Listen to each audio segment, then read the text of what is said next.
Welcome to Rock and Metal Songwriting, where I help you go from riff ideas to fully finished songs. I'm Quincy Kane, and this is day number 18 of my 20-day songwriting question challenge, getting close to the finish line. Today's question is, how do drums change the feel of a riff? So we're going to dive into that today, but if you've got a question yourself, feel free to leave it in the chat, and I'll get to it at the end of the stream. Or if you're watching on the replay, just leave a comment, and I'll do my best to reply and answer your question. But today's question, how do drums change the feel of a riff? And this is really important, because drums are arguably one of the most important parts in terms of how your song feels, the kind of energy or the overall rhythm that comes from the drums. The drums have so much control over the intensity and the presentation of your song. And we're going to look into that today. I'm going to demonstrate that with a few examples. So let me pull up my recording software here. There we go. So we can see Logic Pro. And I've got a few tracks here. So there's purple tracks that you see at the bottom. Those are just a couple guitar tracks that I recorded. Same part, just panned left and right. So that's our guitar. This blue track here, that is our bass, just quickly programmed, basically playing the same thing as the guitar. So those are our riffs. I've got two riff examples here. And then all these tracks up here, right now they're gray because they're muted, but when I unmute them, they'll turn green. These are different drum beats, and I want to demonstrate how a different drum beat can change the feel of a riff. So we've got the same riff, the guitar and the bass are playing the same thing each time, but depending on what drum beat we have playing along with it can change how it's going to feel and how it's going to be perceived. Now, there's a few things to keep in mind. One, whenever you're writing a song, this is a great way when you're first starting off, just trying different drum beats with your riff and seeing which ones connect with you, because sometimes they can inspire different parts of the song. You might like more than one beat. So this isn't about finding the one and only perfect beat. There might only be one beat that works, or there might be a couple, and you say, hey, this sounds like a good main beat, but this sounds like it'd be great like to build up to something, or maybe this is good for like the big finale in the chorus, or something. You know, maybe it's a different beat used for a different section of the song, and that's how you want to think as a songwriter. You want to think of the big picture and the whole story that you're telling with your music, and a lot of times just simply changing the drum beat can help the song feel like it's going somewhere, feel like it's actually telling a story and progressing somewhere. Now, the biggest thing that's going to happen, if you watched yesterday's stream, we talked a little bit about drum beats, and let's look at this first beat here. All I've got is a hi-hat, so there's actually not really a beat. It's just keeping a pulse. For all these examples, we're just going to use the hi-hat as our main symbol. And kind of what I explained in yesterday's, whoops, let me simplify that a little bit. There we go. You can see this piano roll down here, see these piano notes, and then basically a drum sound is assigned to these piano notes. So this A sharp right here, that is our open hi-hat symbol. And that's really just keeping the pulse. So if I were to play that on its own, I'm going to mute the guitars real quick, sorry, and just play that hi-hat. All it's doing is keeping the pulse of the song. Just like that. 3, 4, 1, 2, 3, 4. So that's what a drummer is often going to do. With their right hand, they're going to play a hi-hat or a ride or a splash or some kind of cymbal to just keep the pulse of the song. And then the real rhythm comes from the kick and the snare. But the snare is the big one. Depending on where the snare hits, that's going to have huge influence over how our riff feels. And the snare, in case you don't know, it's that very clappy sounding drum beat. That one, that kind of sounds like a clap a little bit. And the snare and the kick drum's that more kicky, thuddy kind of stomp sound. Those are the two that's really going to shape the overall rhythm and feel of the riff. So let's start with just this hi-hat.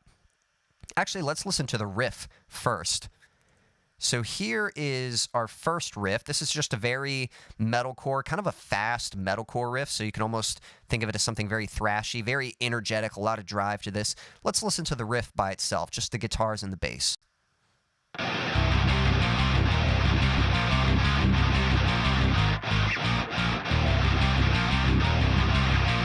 1, 2, 3, 4. 1, 2, 3, 4. Okay, so there's our riff. Very fast, very energetic.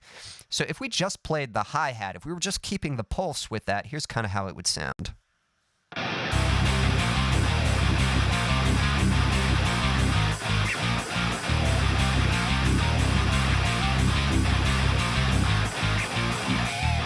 Now, in just about all these examples, we're going to have that hi-hat, but we're going to add some kick and snare there as well. But even just hearing that hi-hat with it almost sounds like the intro of a song. Like if we were to mute the bass and the guitars, you could have just one guitar and that hi-hat. And then have the other part kick in.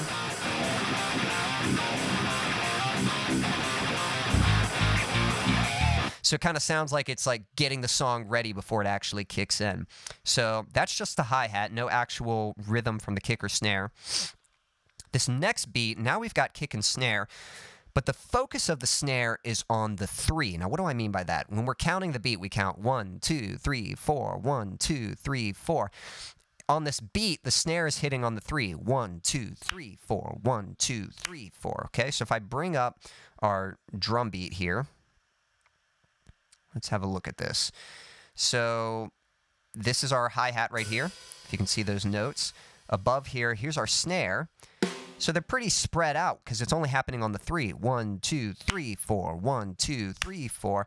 And then basically the kick is going to match those other riff hits. So the guitar doing the dun dun dun dun dun dun. We want the kick matching that kick, kick, kick, kick, kick, kick, kick, kick, snare. Okay? So it's alternating between the kick and snare, sort of matching that same chuggy rhythm that the guitar is playing. So let's have a listen to what this drum beat sounds like with the accent on the 3.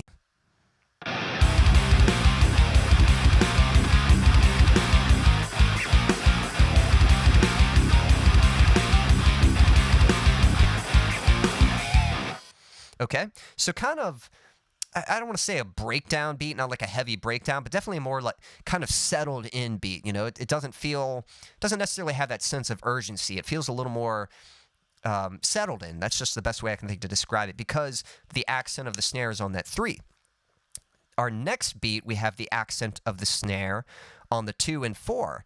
So now instead of just that, you know, super spaced out 1, 2, 3, 4, 1, 2, 3, 4. Now we've got 1, 2, 3, 4, 1, 2, 3. And you can already feel it's got a little more energy to it, a little more urgency to it. We're kind of getting more, you know, this is more in sort of punk territory or not quite thrash, but definitely getting that very punk, very upbeat drive to our rhythm here. So we can see our snares are happening a little more frequently because they're happening every other downbeat. And then our kick pattern is going to change a little bit too, because usually those places where the snare is going to be hitting, the kick is not going to be playing. That's not a rule, but that's a good guideline that the kick and the snare are oftentimes going to alternate. They're not going to overlap. But again, it depends on the situation. So here's what it sounds like with the snare accenting the 2 and the 4.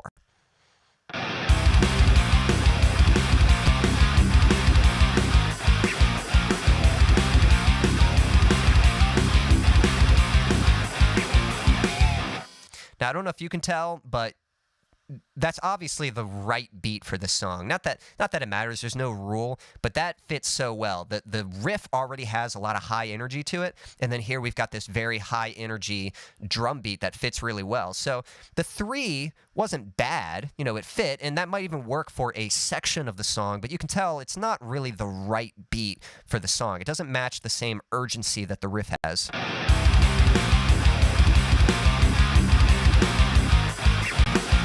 Compare that to the snare on the 2 and the 4.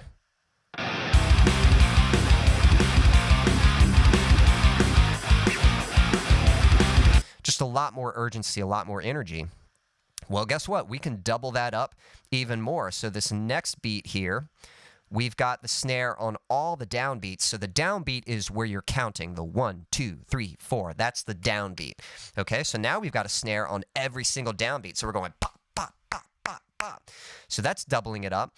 And because we're having a snare on every downbeat, that means we want to make sure our kicks are only happening in between the downbeats and not happening on them themselves. So again, we're still alternating kick, snare, kick, snare. They're not happening at the same exact time. So this is going to be a very intense beat. Let's have a listen to what this sounds like.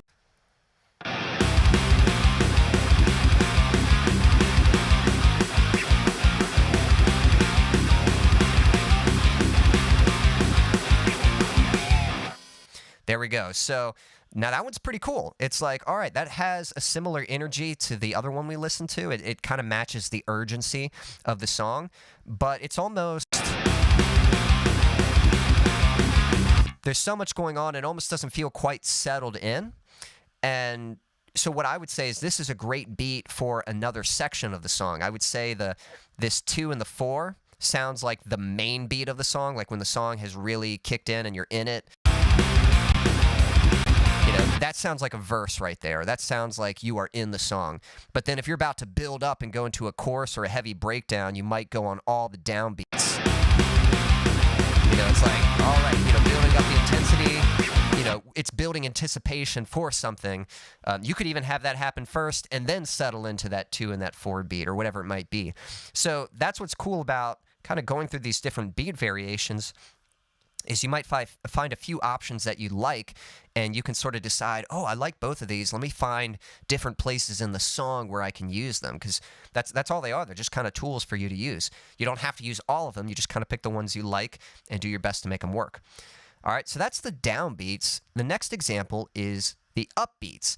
Now, this one's going to sound a little weird. Upbeats can be tricky. They're cool when they work, but they're really good for thrash or punk, that kind of stuff. So if the downbeat is on those numbers, the 1, 2, 3, 4, the upbeat is in between that 1 and 2 and 3 and 4 and, so it's happening in between the downbeats. So basically what we just did for our downbeats, we take the snare and the kick and we just reverse them. Now the kicks are prioritizing the downbeats, and the snare is prioritizing that upbeat. So again, I'll give you a look here. Yes, you can see the kick happening on the downbeat, a couple hits there, but then there's our snare not matching up. Remember, our hi-hat is on the downbeat, so last time our snare was matching that. Now it's happening in between that. So it's going to have this very 1 and 2 and 3 and 4, this very like upbeat feel, because it's all on the upbeat. So let's have a listen to what that sounds like.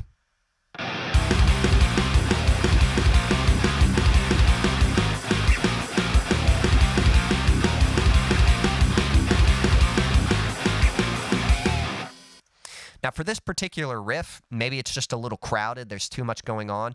For some reason, the upbeat doesn't really work that well. And that's not always going to be the case, though. There are plenty of times where it works great. So this one, I feel like it's a little bit much, but still worth trying out, because you never know.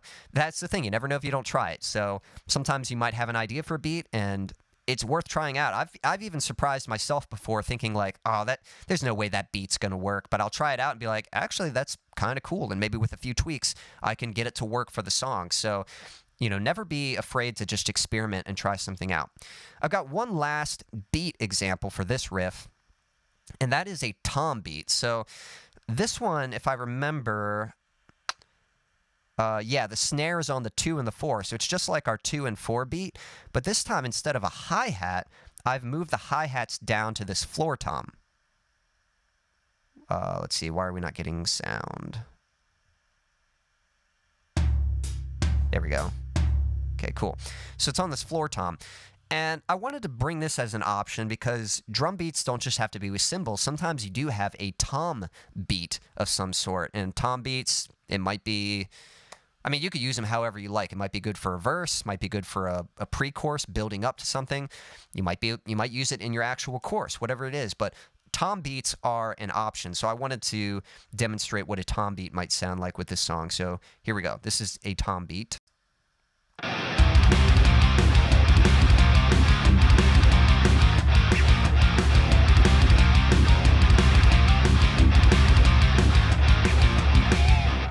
And to me, that almost sounds like an intro. It's like you're getting ready for battle, you know what I mean? Like,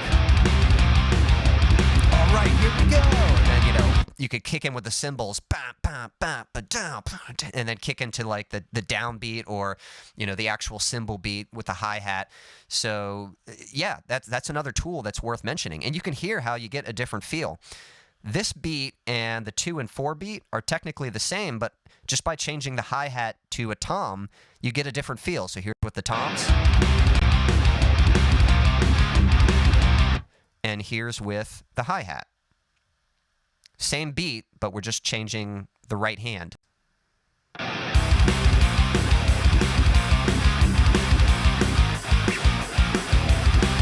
Yeah, same beat, but the right hand, instead of playing an open hi-hat, it was playing a tom, or instead of a tom, it was playing a hi-hat. So that's just an example of how changing a single component of the drum beat can change the overall feel of it. I've got one more example for you. Got another riff over here. So this one's a little bit kind of a heavier, chunkier sort of riff, not quite as, it's sort of a slower tempo, not quite as fast and urgent. Here's what the riff and the bass sound like by themselves.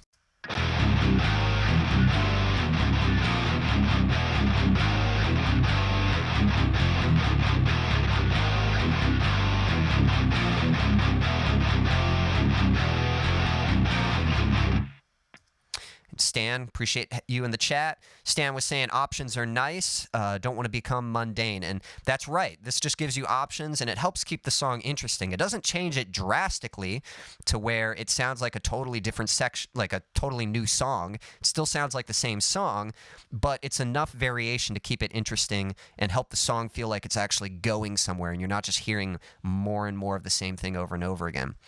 All right, so we got this nice chunky riff here, a little bit slower. We're just going to do the same example. So let's start with just the hi-hat only.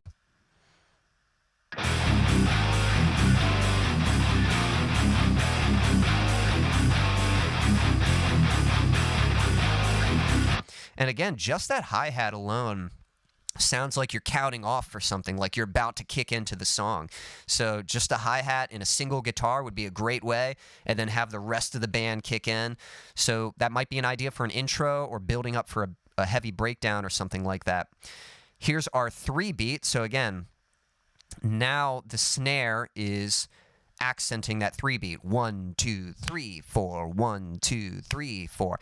And our kick is matching that riff. Notice the riff has a very distinctive dun dun dun dun dun dun dun dun dun dun dun dun dun dun.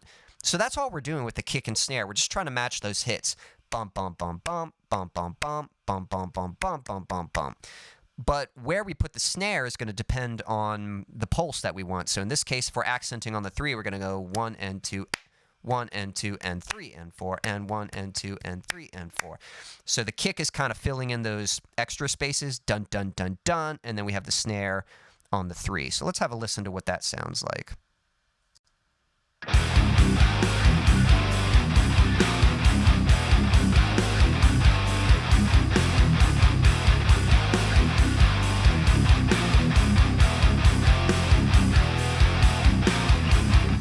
So again, you can hear that kick just matching the guitars, the dun dun dun dun, and then that snare just hitting on the 3, 1 and 2 and 3 and 4, and 1 and 2 and 3 and 4.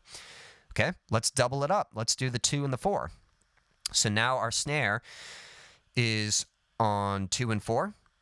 And because of that, the kick isn't going to play every single time. It's going to do kick, kick, snare, kick. So that dun, dun, dun, dun is going to go kick, kick, snare, kick, snare, kick, snare, kicks. You know, I probably can't speak it. I could probably play it easier than I could speak it. But the point is, it's going to be alternating. That snare is going to hit on the 1, 2, 3, 4. 1, 2, here we go.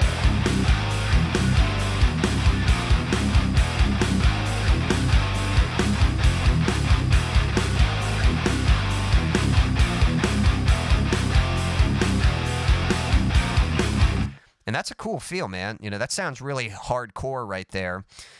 The 3 makes it sound more like a breakdown.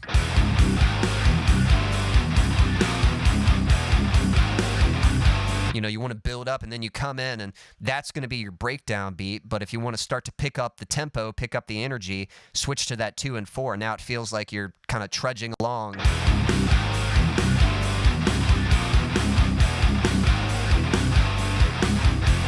All right, let's try doubling that up. So now we're going to put the snare on all the downbeats. So 1, 2, 3, 4, and the kick's going to happen in between. Dun dun dun dun dun dun dun dun dun dun dun dun dun dun. Let's hear what that sounds like.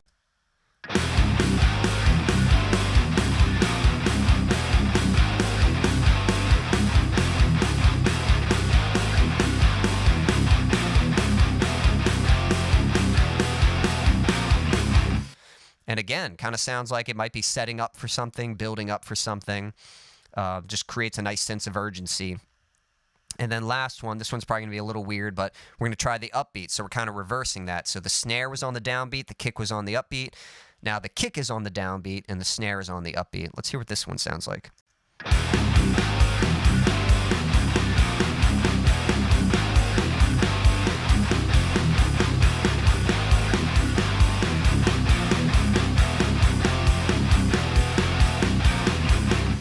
I think if the tempo was just a little faster, I think that could actually work. That could be kind of cool to do that upbeat sort of feel.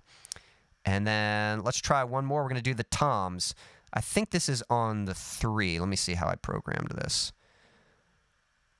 So this one, yeah, I think the accent is on the 3. 1, 2, 3, 4, 1, 2, 3. And the toms are kind of matching with the guitar. Dun dun dun dun, pa dun dun dun, dun dun dun, pa dun dun dun. But they're sort of keeping a pulse. So there's a few extra hits. But here is an example of what a tom beat could sound like with a riff like that.